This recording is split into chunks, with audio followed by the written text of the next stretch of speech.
Assalomu alaykum barchaga. Telefon haqida gapirmoqchiman.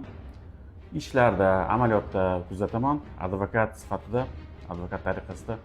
Telefon masalasi bu juda muhim mavzu.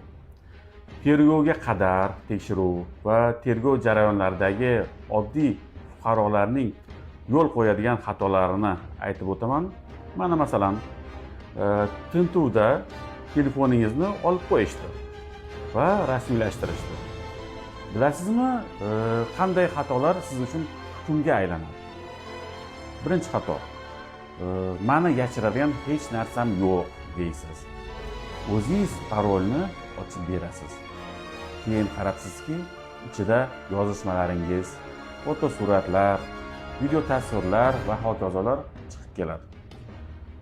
Shuni bilingki, sizni telefoningiz, sizni kundaligingiz, sizni telefoningiz, sizni buxgalteriyangiz, sizni hisob-kitobingizdir. Sizni telefoningiz to'laqonli sizga qarshi ishlaydigan dalil hisoblanadi. Jinoyat alomatlarini beruvchi harakatlaringizni ochib tashlaydi, fosh qiladi. Ikkinchi xato.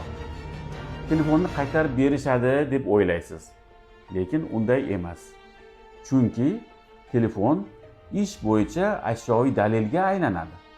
Bilingki, ashyoviy dalil suddan keyin jinoyat ishi bilan birga saqlanadi, qaytarilmaydi. Salomat bo'ling.